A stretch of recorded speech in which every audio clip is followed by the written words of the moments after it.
এমন এক সফরের কথা জানি যে সফরের যাত্রী আমাদের প্রত্যেককেই হতে হবে। এটি এমন এক জগতের কাহিনী যা আমাদের এই পৃথিবীর ঠিক পরেই শুরু হয়, কিন্তু যা আমাদের চোখের আড়ালে। এটি হলো মৃত্যুর পরের জীবনের প্রথম ঘাঁটি, আখিরাতের প্রথম দরজা, কবরের জীবনের পূর্ণাঙ্গ কাহিনী। যখন কোনো মানুষের দুনিয়াতে বেঁচে থাকার সময় শেষ হয়ে যায়, তখন আল্লাহর হুকুমে মৃত্যুর ফেরেশতা হযরত আজরাইল আলাইহিস সালাম তার কাছে এসে হাজির হন।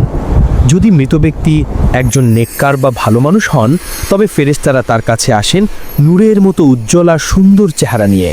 তাদের সাথে থাকে জান্নাতের সুগন্ধিযুক্ত কাফনের কাপড়। তারা সেই রূহকে অত্যন্ত নরম আর আদরের সাথে শরীর থেকে বের করে আনেন, ঠিক যেভাবে একটি ভেজা আটার ভিতর থেকে একটি চুল খুব সহজে বেরিয়ে আসে। এরপর সেই পবিত্র রূহকে জান্নাতের সুগন্ধি কাফনে জড়িয়ে নেওয়া হয়, যেখান থেকে মিশক আম্বরের চেয়েও উত্তম সুগন্ধ বের হতে থাকে। এরপর ফেরেশতারা সেই রূহকে নিয়ে আসমানের দিকে উঠতে থাকেন। তারা যখন কোনো আসমানের ফেরেশতাদের পাশ দিয়ে যান, তখন ফেরেশতারা জিজ্ঞেস করেন, এই পবিত্র রূহটি কার? উত্তরে রূহকে নিয়ে যাওয়া ফেরেশতারা দুনিয়াতে তার সবচেয়ে সুন্দর নামে তার পরিচয় দেন। এভাবেই এক এক করে 7টি আসমানের দরজা তার জন্য খুলে দেওয়া হয় এবং সবশেষে তার রূহকে ইল্লিন নামক এক সম্মানিত জায়গায় রেখে দেওয়া হয়। কিন্তু মৃত ব্যক্তি যদি একজন বদকার বা পাপী মানুষ হয়, তবে ফেরেশতারা তার কাছে আসেন ভয়ঙ্কর এবং কালো চেহারা নিয়ে। তাদের সাথে থাকে জাহান্নামের দুর্গন্ধময় চট। তারা সেই পাপী রূহকে অত্যন্ত কষ্ট দিয়ে টেনে হিচড়ে শরীর থেকে বের করে আনেন, ঠিক যেভাবে একটি জীবন্ত ছাগলের চামড়া টেনে বের করা হয়। একবার ভেবে দেখেছেন কি ভয়ানক দৃশ্য?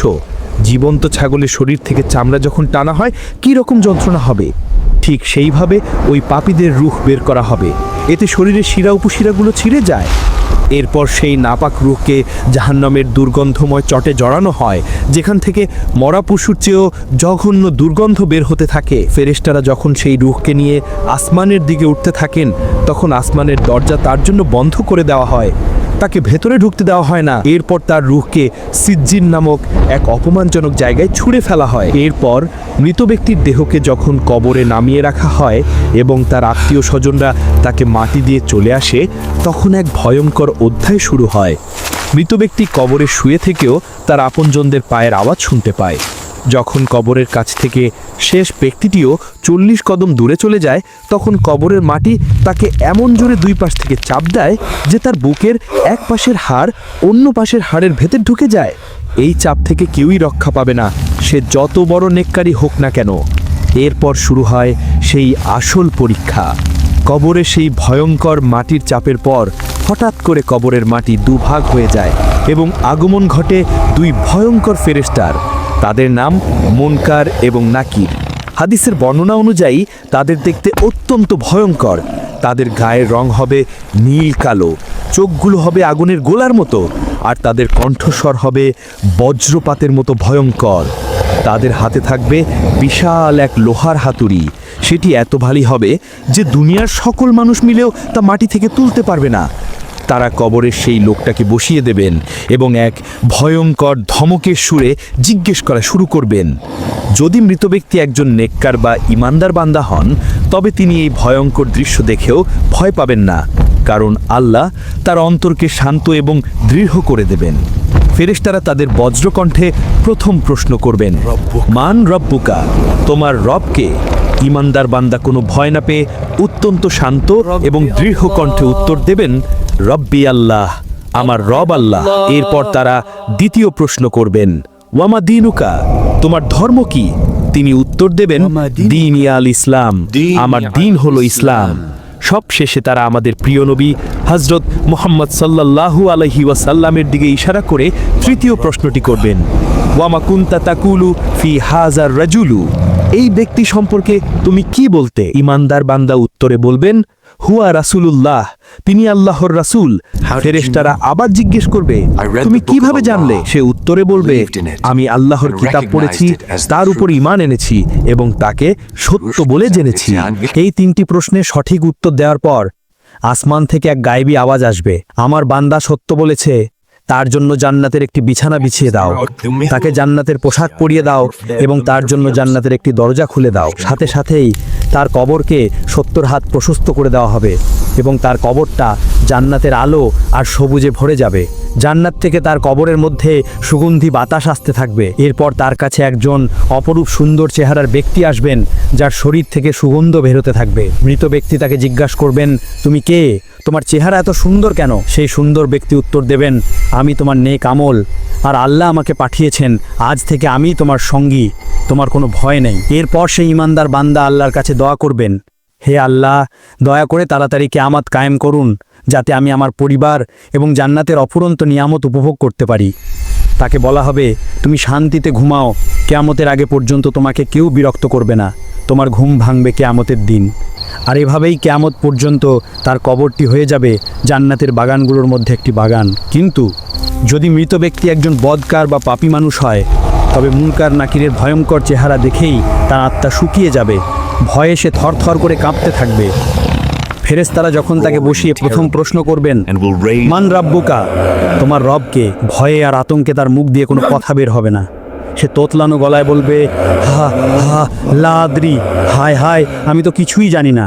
তারা আবার দ্বিতীয় প্রশ্ন করবেন, ওয়া মা দিনুকা, তোমার দিন কি? সে আবারও একই উত্তর দেবে, হা হা লা আদরি। সবশেষে তারা নবীজিকে দেখিয়ে তৃতীয় প্রশ্নটি করবেন, এই ব্যক্তি সম্পর্কে তুমি কি বলতে? সে উত্তর দেবে, আমি তো কিছুই জানি না, মানুষ যা বলতো আমিও তাই বলতাম। তার এই উত্তরগুলো শোনার পর আসমান থেকে এক গায়েবী আওয়াজ আসবে, সে মিথ্যা বলেছে, তার জন্য জাহান্নামের একটি বিছানা বিছিয়ে দাও, তাকে জাহান্নামের পোশাক পরিয়ে দাও এবং তার জন্য জাহান্নামের একটি দরজা খুলে দাও। সাথে সাথেই জাহান্নামের ভয়ঙ্কর গরম এবং দুর্গন্ধময় বাতাস তার কবরে আসতে শুরু করবে। এরপর শুরু হবে কবরের আসল আযাব। তার কবরকে এমন জোরে দুপাশ থেকে চাপ দেওয়া হবে যে তার বুকের এক পাশের হাড় অন্য পাশের হাড়ের ভেতর ঢুকে যাবে। এরপর তার কাছে একজন কুৎসিত এবং ভয়ঙ্কর চেহারার ব্যক্তি আসবে, যার শরীর থেকে পচা লাশের মতো দুর্গন্ধ বের হতে থাকবে। মৃত ব্যক্তি তাকে জিজ্ঞাসা করবে, তুই কে? তোর চেহারা এত ভয়ঙ্কর কেন? সেই কুৎসিত ব্যক্তি উত্তর দেবে, আমি তোর বদ আমল, তোর খারাপ কাজ। এই কথা বলার পরেই সেই পাপী বান্দার উপর আযাব দেওয়ার জন্য আল্লাহর পক্ষ থেকে একজন বিশেষ ফেরেশতা নিয়োগ করা হবে। হাদিসে এসছে, এই ফেরেশতা হবেন অন্ধ, বধির এবং বোবা। তিনি অন্ধ হবেন যাতে পাপীর কষ্ট থেকে তার মায়া না হয়, তিনি বধির হবেন যাতে পাপীর চিৎকার তিনি শুনতে না পান, আর তিনি বোবা হবেন যাতে পাপীর সাথে কোনো কথা বলে তার শাস্তি কমাতে না পারেন। তার হাতে থাকবে লোহার এক বিশাল হাতুড়ি, সেটি এত ভারী হবে যে সেই হাতুড়ি দিয়ে যদি কোনো পাহাড়ের ওপর আঘাত করা হতো তবে সেই পাহাড়ও ধুলোয় মিশে যেত। সেই ফেরেশতা কোনো কথা না বলে সেই পাপী বান্দাকে ওই হাতুড়ি দিয়ে এমন জোরে আঘাত করতে থাকবেন যে তার চিৎকারে মানুষ ও জিন ছাড়া পৃথিবীর সকল সৃষ্টি, পশু পাখি গাছপালা সবাই তা শুনতে পাবে এবং ভয়ে কেঁপে উঠবে। প্রতিবার আঘাতের পর সে মাটির সাথে মিশে যাবে আর তাকে আবার আগের অবস্থায় ফিরিয়ে আনা হবে শুধুমাত্র শাস্তি দেওয়ার জন্য। শুধু তাই নয়, তার কবরের ভেতর 99টি বিশাল বিশাল সাপ ছেড়ে দেওয়া হবে। সেই সাপগুলো এতটাই বিষাক্ত হবে যে তাদের একটি সাপও যদি পৃথিবীতে একবার নিঃশ্বাস ফেলতো তবে পৃথিবীর কোনো সবুজ ঘাসও আর জন্ম হতো না।